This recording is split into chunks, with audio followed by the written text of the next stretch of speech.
Have you ever snapped a bolt head while trying to tighten your bike handlebars? It is a sinking feeling, and unfortunately, it is all too common when we rely on feel rather than precision. The reason this happens is that modern components, especially carbon fiber or lightweight alloy, have very specific torque requirements. Going even slightly over can lead to component failure. Do not treat this as the only answer. Compare it with similar products and look for the best balance between usefulness, price, and verified details. The goal is a balanced decision based on visible facts, not a forced recommendation or exaggerated claim. This is a 21-piece torque wrench kit that offers a 2 to 14 Nm range. It is essentially designed to act as a safety net for your DIY repairs. 142 to 14 Nm bike torque appears as an option in the hand tool space. The important part is whether its role matches your actual use, not just whether the title sounds promising.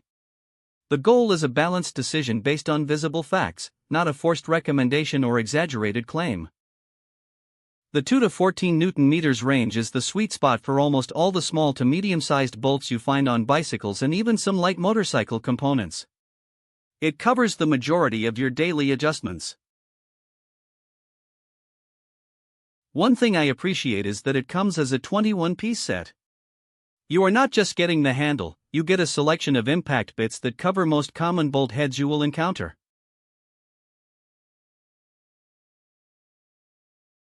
Using it is straightforward.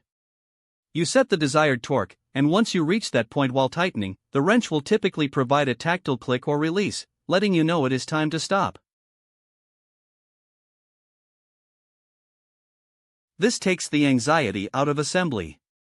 Instead of wondering if you are going to crack your frame, you can work with the confidence that you are within the manufacturer's suggested limits.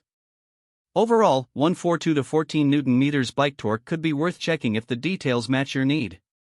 Review the listing carefully and compare before buying. The goal is a balanced decision based on visible facts, not a forced recommendation or exaggerated claim. Before you decide if this is right for you, check the torque specs on your bike's manual. Ensure that the bolts you work with actually fall within that 2 to 14 Nm window. It may make sense if you are comparing options related to hand tools and want something practical enough to fit your routine or setup. The goal is a balanced decision based on visible facts, not a forced recommendation or exaggerated claim. It is currently listed with a significant discount compared to the original price, making it a very accessible entry point for home mechanics looking to get serious about maintenance. Before treating 142 to 14 Nm bike torque as a quick buy, start with the real problem. Does it reduce a practical friction, or does it only look useful in the listing? The goal is a balanced decision based on visible facts, not a forced recommendation or exaggerated claim. This kit could be a solid addition to your shop. If you are interested, check the latest pricing and compare it against other options to see if it fits your needs. Do not treat this as the only answer. Compare it with similar products and look for the best balance between usefulness, price, and verified details. The goal is a balanced decision based on visible facts, not a forced recommendation or exaggerated claim.